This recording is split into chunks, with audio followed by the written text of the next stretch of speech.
বিসমিল্লাহির রহমানির রহিম। সুপ্রিয় শিক্ষার্থীরা, আজ সপ্তম শ্রেণীর সাধারণ গণিত পর্ব 8 অনুশীলনী 1.2 এর 15 নম্বর প্রশ্ন সমাধান করব। 15 নম্বর প্রশ্ন হচ্ছে এটা 15 নম্বর প্রশ্ন হচ্ছে 56,728 জন শূন্য থেকে কমপক্ষে কতজন শূন্য সরিয়ে রাখলে বা তাদের সাথে কমপক্ষে আর কতজন শূন্য যোগ দিলে শূন্য দলকে বর্গাকারে সাজানো যাবে। এই প্রশ্নটা যদি আমরা সমাধান করি তাহলে আমরা সমাধান পাবো। এটাকে ভাগ প্রক্রিয়ার মাধ্যমে বর্গমূলের মাধ্যমে সমাধান করতে হবে। আমরা যদি সমাধান করি 56,728, তাহলে আমাদের প্রথমে জোড়া নির্ণয় করতে হবে। একটা জোড়া 5 একটা জোড়া। তাহলে এখন 56-এর কাছাকাছি 5-এর কাছাকাছি বর্গ সংখ্যা হচ্ছে 2 দুগুণে 4। আমরা যদি 5-এর থেকে 4 বিয়োগ করে থাকে 1, 2-এর ডাবল হচ্ছে 4। এখন 1-এর মধ্যে 4 যায় না, এই জন্য আমরা এক জোড়া সংখ্যা অর্থাৎ 67 কেটে নিয়ে আসবো। কাটার পরে আমরা এটার কাছাকাছি সংখ্যা 3 দিয়ে যদি গুণ করি তাহলে আমরা পাবো 3 3 9, 3 4 12, অর্থাৎ 167-এর কাছাকাছি সংখ্যা হচ্ছে 129। আমরা যদি বিয়োগ করলে পাবো 38 বিয়োগফল। এখন 23-এর ডাবল হচ্ছে দ্বিগুণ হচ্ছে 46, এবং 46 দিয়ে 38-এর মধ্যে যায় না গেলে আমরা এক জোড়া সংখ্যা অর্থাৎ 28 কেটে নিয়ে আসবো। আসার পরে আমরা 8 দিয়ে দিব। 8 দিয়ে যদি আমরা দিই তাহলে হবে 37 44, অর্থাৎ 3744। বিয়োগ করলে আমাদের বিয়োগফল হিসেবে থাকবে 84। এখন আমরা ভাগ প্রক্রিয়ায় দেখতে পাচ্ছি ভাগফল হচ্ছে 238, ভাগশেষ হচ্ছে 84। তাহলে আমরা লিখতে পারি অতএব কমপক্ষে 84 জন শূন্য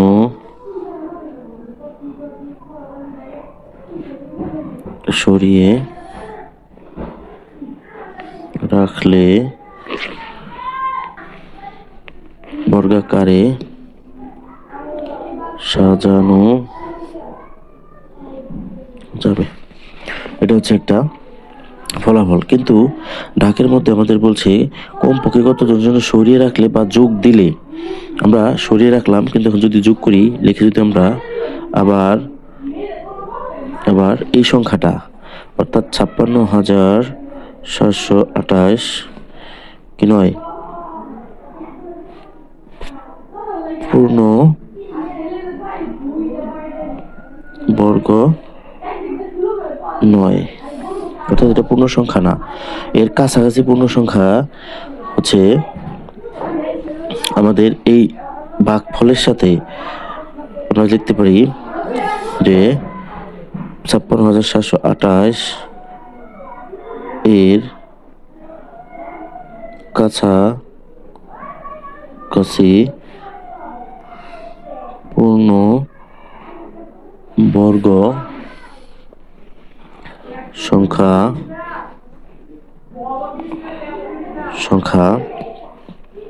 হবে কি হবে, আমরা এই ভাগফলের সাথে 1 যোগ করব। 238 যোগ হলো 1, যোগ করলে পাবো আমরা 239 পাবো। এখন 239-এর বর্গ যদি করি, এর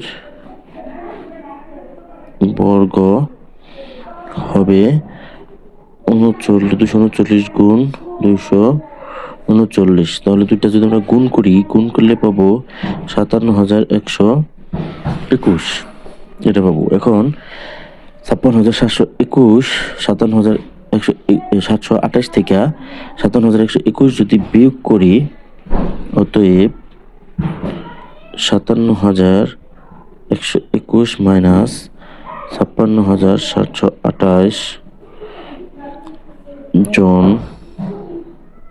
বা বিয়োগ যদি করি তাহলে আমরা পাবো 393 জন। শূন্য যোগ দিলে শূন্য দলকে বর্গাকারে সাজানো যাবে। শূন্য দলকে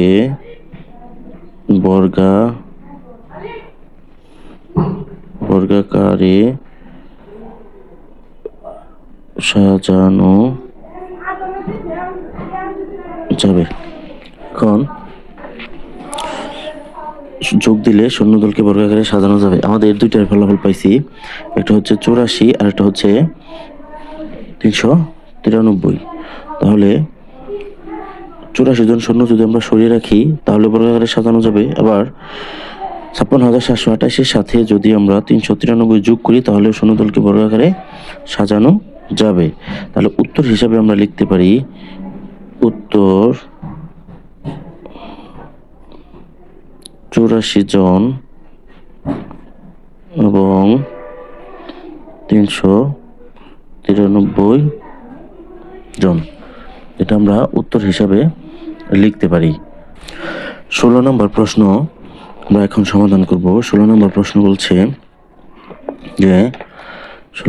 বলছে কোনো বিদ্যালয়ের 2704 জন শিক্ষার্থীকে প্রাত্যহিক সমাবেশ করার জন্য বর্গাকারে সাজানো হলো। প্রত্যেক সারিতে শিক্ষার্থীর সংখ্যা নির্ণয় করো। অর্থাৎ এটাও আমাদের বর্গমূল প্রক্রিয়ায় সমাধান করতে হবে। তাহলে আমরা যদি সমাধান করি, 16 নম্বর প্রশ্ন হচ্ছে আমরা 16 নম্বর প্রশ্নের সমাধান হচ্ছে 2704 জন। এটা যদি আমরা জোড়া নির্ণয় করি, জোড়া সাজিয়ে নিলাম, নেওয়ার পরে 27-এর কাছাকাছি বর্গ সংখ্যা হচ্ছে 5, 5 5 25, 27 থেকে 5 বলে 2, বিকুলে থাকে 2। এখন 5-এর ডাবল হচ্ছে 10। যেহেতু ভাগ যায় না, আমরা উপর থেকে এক জোড়া সংখ্যা অর্থাৎ 0 4 কেটে নিয়ে আসবো। নিয়ে আসার পরে এখন 204-এর মধ্যে কাছাকাছি সংখ্যা যদি আমরা 2 দেই তাহলে আমাদের সংখ্যাটা মিলে যাবে 204। তাহলে আমরা লিখতে পারি অতএব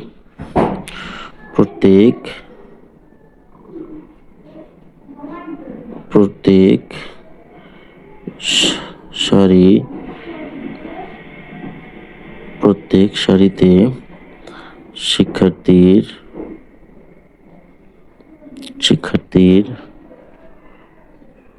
সংখ্যা 52 জন। শিক্ষার্থীর সংখ্যা হবে 52 জন। এর হচ্ছে 16 নম্বর প্রশ্নের সমাধান। আমরা যদি 17 নম্বর প্রশ্নের সমাধান করি তাহলে 17 নম্বর প্রশ্নের টাকটা হচ্ছে একটি সমবায় সমিতির যতজন সদস্য ছিল প্রত্যেকে তত 20 টাকা করে চাঁদা দেওয়ায় মোট 20,480 টাকা চাঁদা হলো। ওই সমিতির সদস্য সংখ্যা কত?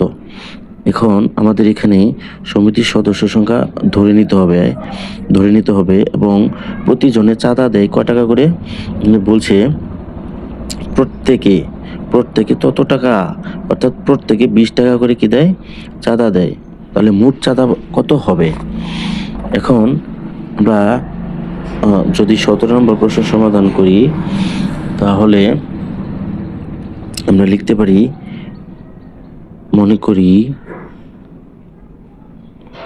করি সমিতির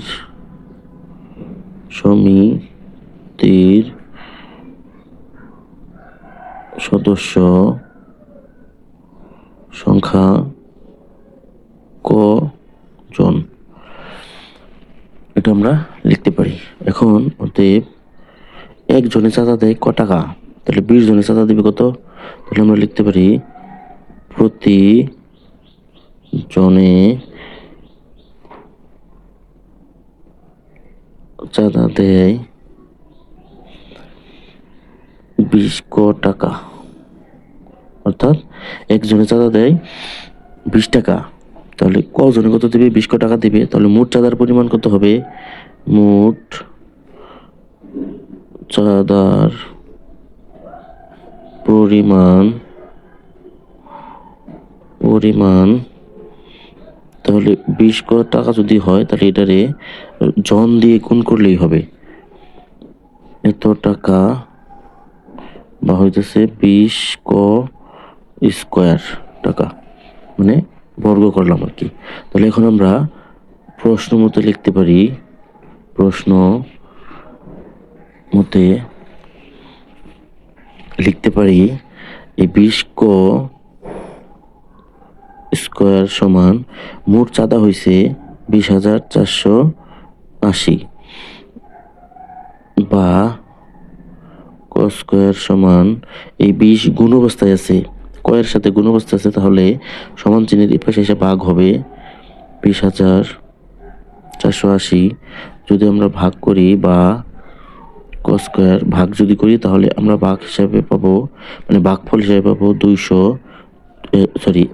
এখন 1024 যদি আমরা বর্গ করি, এ পাশে স্কোয়ার থাকলে এ পাশে বর্গ চিহ্ন দিতে হয় 24, বা অতএব ক সমান এটার যদি আমরা বর্গ করি, আমরা বর্গ করা শিখেছি, যদি বর্গ করি, বর্গ করলে আমরা জোড়া সাজিয়ে নেব, নেওয়ার পরে বর্গ করব, তাহলে 10-এর কাছাকাছি বর্গ সংখ্যা হচ্ছে 3, 3 তিরিকে 9, বিয়োগ করলে 1, 3 ডাবল হচ্ছে 6, কেটে আনলাম 24। এখন আমরা যদি এখানে 2 দিই, 2 দিয়ে গুণ করলে, এই 2 দিয়ে গুণ করলে হবে 124, তার মানে হচ্ছে 32। তাহলে সমিতির সদস্য সংখ্যা হলো 32। অতএব সমিতির সদস্য সংখ্যা 32 জন। এটা হচ্ছে 17 নম্বর প্রশ্ন সমাধান। এখন 18 নম্বর প্রশ্ন সমাধান করব। 18 নম্বর প্রশ্নে বলছে কোনো বাগানে 1800টি চারা গাছ বর্গাকারে লাগাতে গিয়ে 36টি গাছ বেশি হলো, প্রত্যেক সারিতে চারা গাছের সংখ্যা নির্ণয় করো। অর্থাৎ আমাদের এই 1800টি চারা গাছ থেকে 36টি চারা গাছ বাদ দিলে যে চারা গাছ থাকে সেই চারা গাছের বর্গমূল নির্ণয় করতে হবে, কারণ 36 চারা গাছ আমার বেশি হয়েছে। তাহলে আমি যদি 1800 থেকে 36 বিয়োগ করি, যে ফলাফলটা পাবো সেটার যদি বর্গমূল নির্ণয় করি তাহলে আমাদের নির্ণয় চারা গাছের সংখ্যা বের হবে। তাহলে আমরা এই প্রশ্নটার সমাধান করি। তাহলে আমরা লিখতে পারি,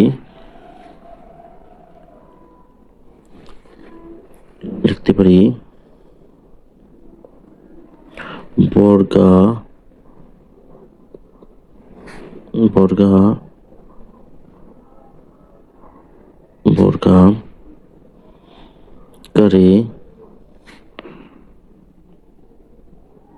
সাজানো গাছের সংখ্যা 1800 মাইনাস 36টি সমান হইতেছে 1764টি। এই হচ্ছে আমার চারা গাছের সংখ্যা। এখন এত এর বর্গমূল হবে প্রত্যেক সারিতে চারা গাছের সংখ্যা। তাহলে আমি লিখতে পারি অতএব 1764 হবে প্রত্যেক সারিতে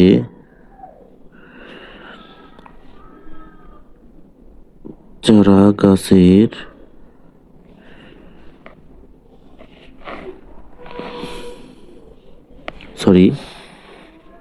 অতএব 64 এর বর্গমূল এত এর বর্গমূল হবে প্রত্যেক সারিতে চারা গাছের সংখ্যা। আমরা এখন এটার বর্গমূল যদি করি এখন 17 64 জোড়া সাজাই, তাহলে আমরা এখানে 4 কাছাকাছি বর্গ সংখ্যা হচ্ছে 4, 4 4 16, 17 থেকে 16 বাদ দিলে 1, 4 ডাবল 8 যায় না, না গেলে আমরা 64 কেটে আনবো। তাহলে আমরা যদি এখানে 2 দিই তাহলে আমাদের সংখ্যাটা মিলে যাবে, 2 দুগুণে 4 আর দুগুণে 16। অতএব প্রত্যেক সাথে 4 গাছের সংখ্যা হবে 42টি। অতএব প্রত্যেক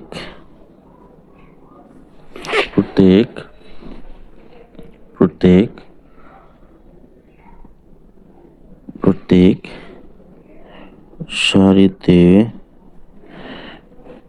চারা গাছের সংখ্যা 42টি।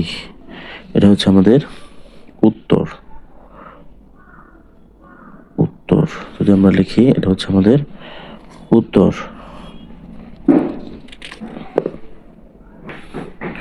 এখন যদি আমরা 19 নম্বর প্রশ্ন সমাধান করি, এখানে বলছে কোনো ক্ষুদ্রতম সংখ্যার পূর্ণবর্গ সংখ্যা 9, 15 এবং এত দ্বারা বিভাজ্য। আমরা এটার যদি লসাগু করি, অর্থাৎ 9, 15, 25-এর লসাগু করি, তাহলে লসাগু করে যে সংখ্যাটা পাবো ওটা হবে আমাদের নির্ণয় ক্ষুদ্রতম সংখ্যা। তাহলে আমরা লসাগু নির্ণয় করি। আমরা 19 নম্বর প্রশ্ন লিখছি 9, 15, 25 দ্বারা বিভাজ্য ক্ষুদ্রতম সংখ্যা 9, 15 এবং 25 এর লসাগু। এই 25-এর লসাগু হবে ক্ষুদ্রতম সংখ্যা। তাহলে আমরা যদি লসাগু নির্ণয় করি, তাহলে আমরা এখানে 3 দ্বারা ভাগ দিব। 3 3 9, 3 5 15, 25-এর মধ্যে 3 ভাগ যায় না, তাই 25ই হবে। আবার আমরা 5 দিয়ে যদি ভাগ করি, তাহলে 3, 5 একে 5, 5 5 25, এখানে আমাদের আর ভাগ যায় না। তাহলে আমরা লিখতে পারি অতএব লসাগু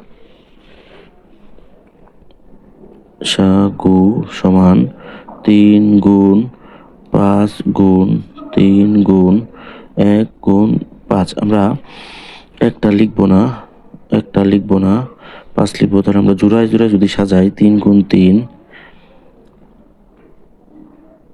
5 গুণ 5, তাহলে এখানে দেখা যাচ্ছে যে অতএব এত 15, 25 এর লসাগু। আমরা এই প্রত্যেক জোড়া থেকে একটা করে সংখ্যা লিখব। 3 গুণ 5, তাহলে হবে 3 গুণ 5, 3 3 9, 5 5 25, তাহলে আমাদের হবে 225। আমরা এই 3 এবং 5-এর লসাগু হইতেছে 900, এই যে 3 3 9, 5 দুগুণে 10, তাহলে 5 5 25। তাহলে আমরা লিখতে পারি